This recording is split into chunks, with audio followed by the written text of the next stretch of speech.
Well, good morning. It's good to have you here. Happy Mother's Day. I know we got a lot of moms in the house, and every one of you had a mom. You know, think about that. Yeah, you had a mom, and so I hope that you have a chance to enjoy that. And if you don't, or if she's not available anymore, I hope you just treasure the memories you have of her.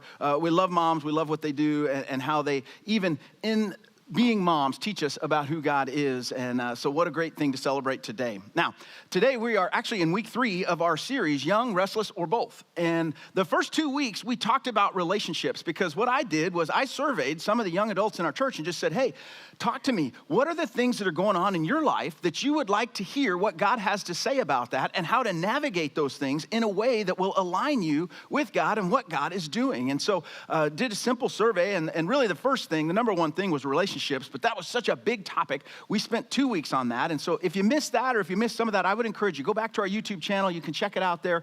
Those 2 messages are there. We talked about what God's design is for relationships in your life. But the next thing, the number 2 item, even though this is week 3, the number 2 item that people were asking for is, what about this whole idea of purpose? Like, what is my life supposed to be about, and how do I know if I'm on the right track? I mean, it's easy to spin your wheels. It's easy to see what everybody else is doing. Sometimes it's hard to narrow in on, what is my life supposed to be about? And so one guy even commented, he said, I think the purpose of my life is to serve as a warning to others on what not to do, you know? And I was like, well, that's pretty harsh, you know, but that tells you where some folks are, just kind of wondering, what am I supposed to be about? And as I was reading and kind of thinking about this and getting ready for this, one of the things I came across was this idea called liminal space. Liminal space is the space in between 2 things. And so in a physical sense, it's very straightforward. So if you're in your family room at home and you get up to go to the bedroom, before you get to the bedroom, let's say you have to walk down the hall. The hallway is the liminal, the in-between space. It's not where you were, and it's not where you're going to. It is the space you happen to be in at the moment. So it's not a starting place, and it's not an ending place. And the reason I tell you this is, so many people that I run into, so many people that I talk with, especially the younger adult version of folks, they feel like they're in this in-between space. I'm not where I was, right? I'm not a high school student or a college student anymore. I'm not just getting started, but I'm not really sure that I'm where I'm supposed to be either. I'm somewhere kind of in between. And what is life supposed to be in that in-between space?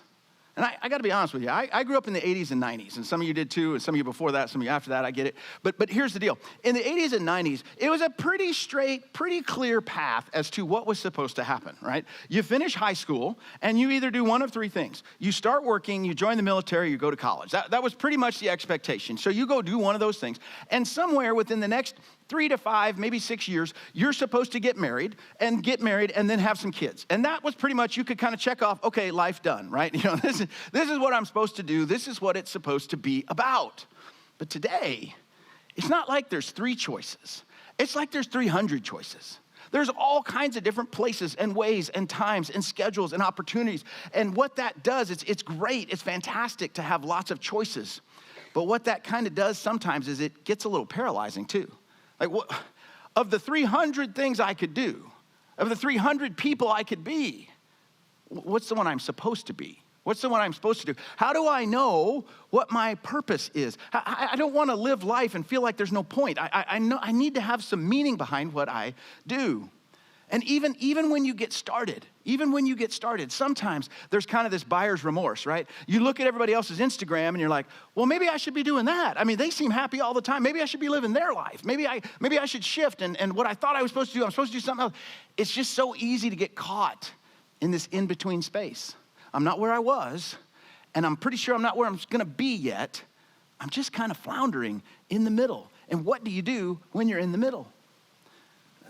Forever, the answer has been, do what makes you happy. That's a bad answer. And here's why. Not because I don't want you to be happy.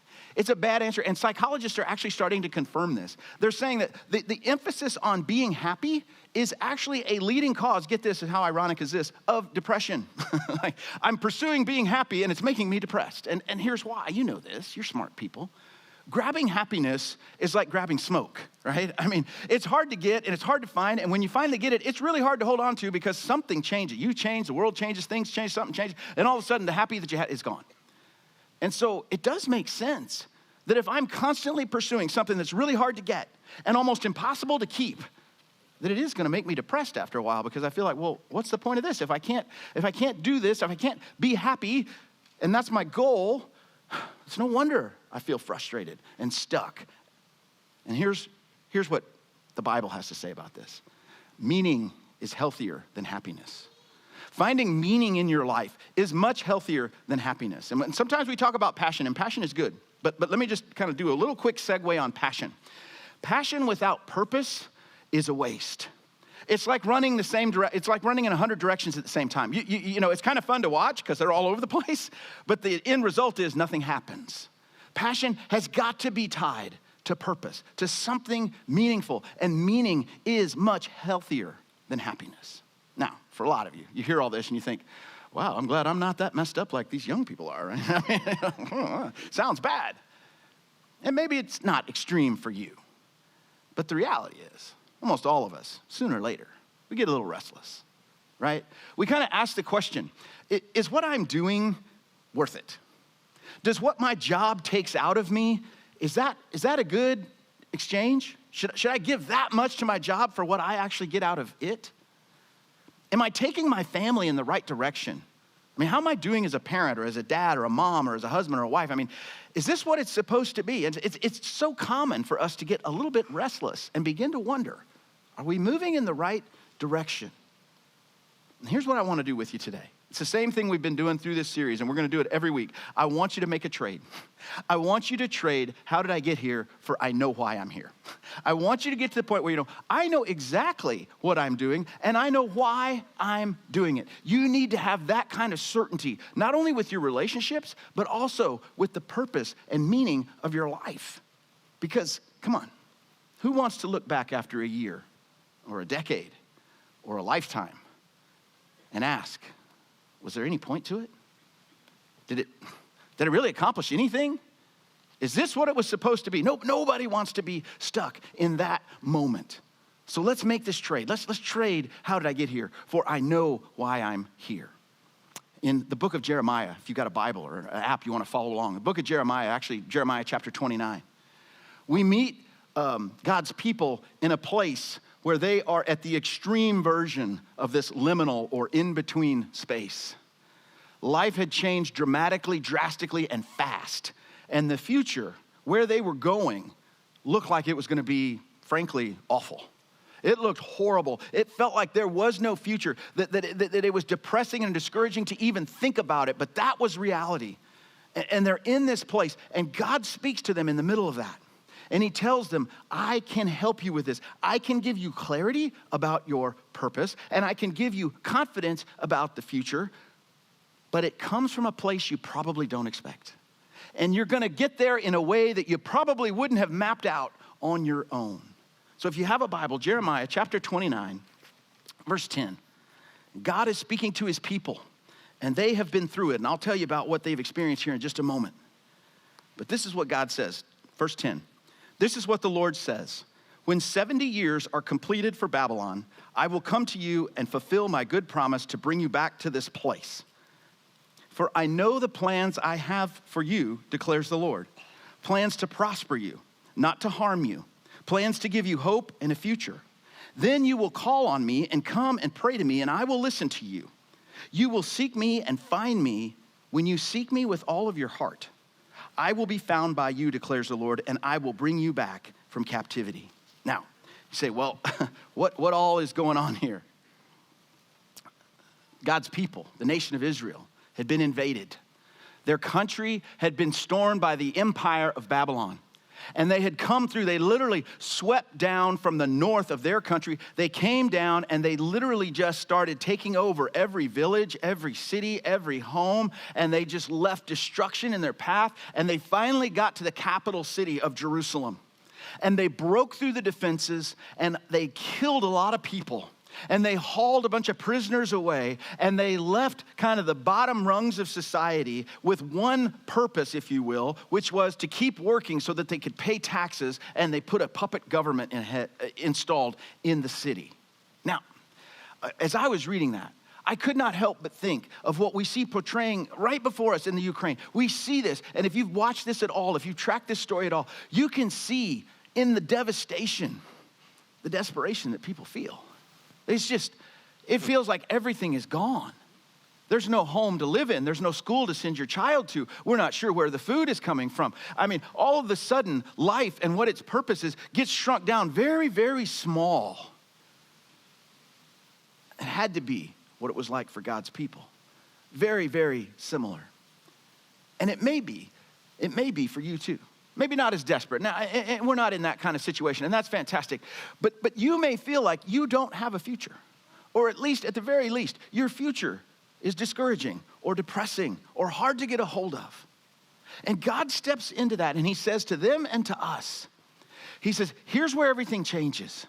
I see your situation, which is so important. He says, I know what's happened. I know the frustration that you feel. I know the desperation that you have. I know that you feel like your future is gone, that you missed it, that it didn't work, that it's never gonna work. I know. And he says, and on top of that, I have a plan. It's a good plan. It's a plan to build you up and give you hope. It's a plan for you to have a future, even though it doesn't look like you have a future right now, that I have all of this for you. And he says it comes very simply. It's not a journey of self-discovery. And here's where we get it wrong so many times. We think, well, I got to really focus on me, and I got to work on me, and I got to figure out my stuff. And, I just need to take a break, and I need to, kind of calm everything and just kind of really work on me, right? And God's response to that is no. That's not how you find your purpose. That's not how you have a hope and a future and a life. It's not by working on me. It's not a journey of self-discovery. It comes from trusting the one who created you on purpose to lead you to your purpose. That's where it comes from. You trust the one who created you on purpose. God, you're here for a reason. He made you for a reason. He did it on purpose, and he has a purpose for you. And the way you find that is by trusting him. See, now the people we just read about, they had a hard time trusting. I shouldn't say that. They didn't have a hard time trusting. They just trusted the wrong things. You see, what they were doing is they were trusting in everything else for their future, for their meaning, for their purpose, everything else. They were trusting in the walls around their city. They were trusting in their religion. They were trusting in their society and their structures and their history. They were trusting in all of those things, believing that those things will help define my life and give me purpose. And in a moment, it was all gone. All of it. And it left them devastated. But before you're too hard on them, it's tempting, isn't it? It's tempting to trust in other things. I mean, I see it all the time. I mean, sometimes we trust in our family and our family history, and we trust in the wealth that maybe we've piled up, or we trust in our government, or we trust in the American dream, or this idealized life that somehow my future, my purpose is wrapped up in all of those things, and that if I just kind of do the right things and take the right steps, my life will make sense and everything will work out, and I'll be happy, and I'll be filled with meaning and purpose and passion. It should all be easy. But just like God's people, so quickly, it can be gone. It can't be that those are the things that we trust in, because they will never bring purpose and meaning to your life. And I think what God is saying to them, he's got their attention. They're in this desperate moment, just like maybe he has your attention right now. And he says, don't look back on an old dream when God is doing a new thing. Don't go back to the past. Don't go back to the things that didn't work. Don't try to just do the same thing harder. It didn't work the first time. It's not going to work this time. But if you really want purpose and meaning, if you really want your passion to be anchored in something real, it starts with trusting in God. That's where it begins because, and this makes so much sense. First of all, he's made a promise to you. He's promised you that he knows what's going on and he will take care of you. And he says, he's guaranteeing, he says, I have, not I had, or not I wish, or maybe I will. I have a future filled with hope for you. He has all this ready right in front of you. He wants to give it to you. And it comes by trusting in him. You see, here's where it gets backwards. We think we've got to go find our purpose. What we need to do is connect with our Creator. When we connect with our Creator, our purpose will show up. When we go after our purpose, we miss the Creator. And what happens is not only do we miss God's purpose for our life, we misplace our passions and we chase the wrong things, and then we miss out and minimize our connection with God when we go after the purpose only. It's when we go after the Creator that the purpose comes along for the ride. Now, if you're in that in-between space, say, hey, that's all well and good. I still don't know where to go. I still don't know what to do. What do I do? He tells you. He says, seek. He says, seek the Lord with all your heart.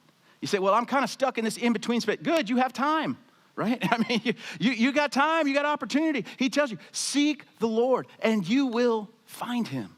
Proverbs says, trust in the Lord with all your heart. Jeremiah says, seek the Lord with all your heart. You will find him. He will show you. It makes sense. And I thought about not saying this, but I think I need to say it. We sometimes think that God's holding out on us. But here's the reality. Why would God show us our purpose if we aren't willing to seek him? If God has a purpose for you, not for everybody else, I'm not talking about everybody, I'm talking about you. He has a purpose for you. And it's custom designed to you and for you. And he wants to walk with you in it. Why would he show you that purpose if you're not willing to seek him? If you're not willing to connect with him? But you see, the purpose, the meaning piece of it, that is not the end game. The end game is God. The purpose comes along for the ride, right? It is trusting in Jesus and following Jesus and connecting with Jesus that changes us and then helps us see what our purpose is. So sometimes when we feel like we're struggling and we're wandering and we're in that in-between space, the reality is what we need to do is seek God. We seek him. That's when things change. I've got a story I want to share with you, and it's from a young man who learned this in a hard way. It's a hard situation, but it was an incredibly powerful result. And so I want to watch this video with you for just a moment and listen to Dylan's story.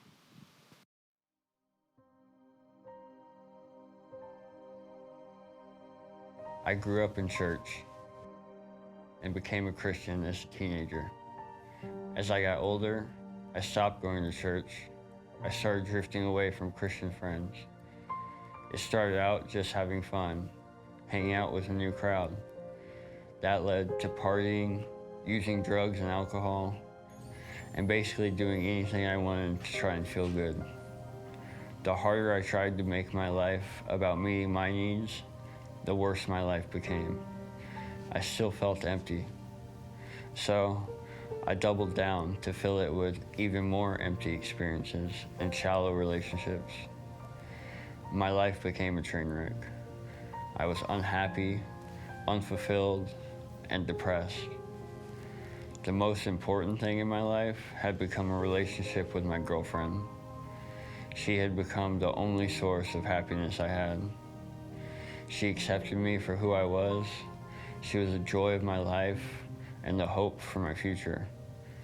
But because of my selfish desires and arrogance, I lost the most important thing in my life.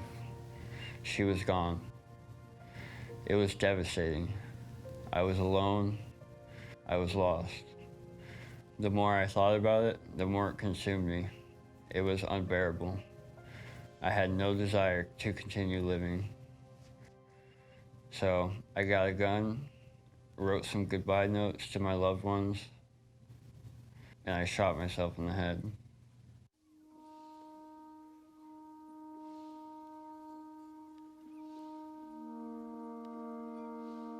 I woke up a week later in the hospital.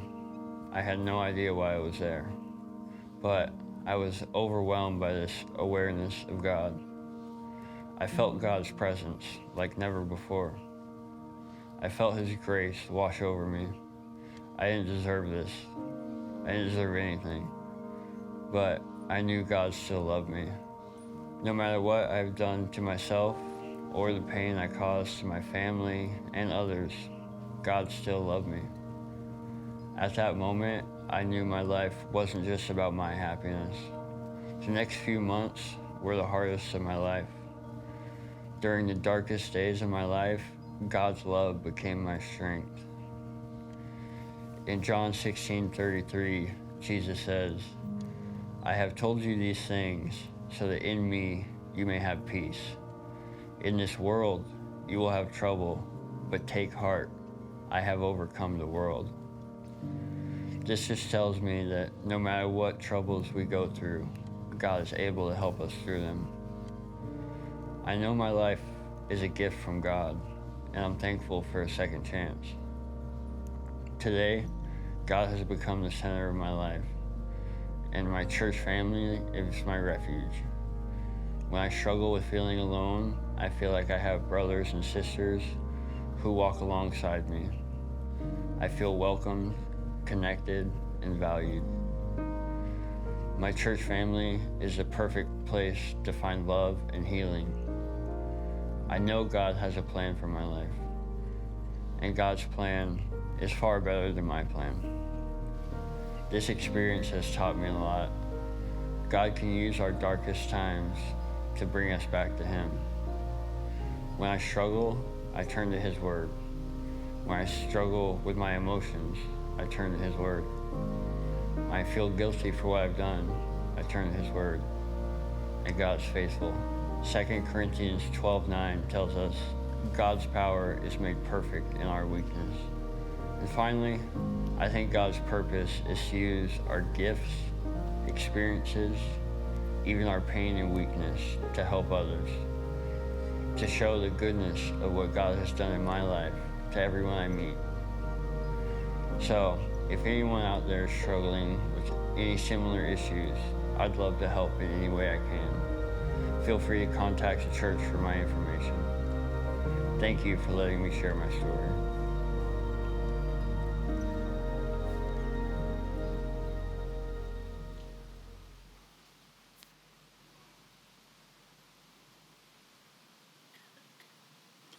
You might wonder, wow, that's a hard story for Mother's Day.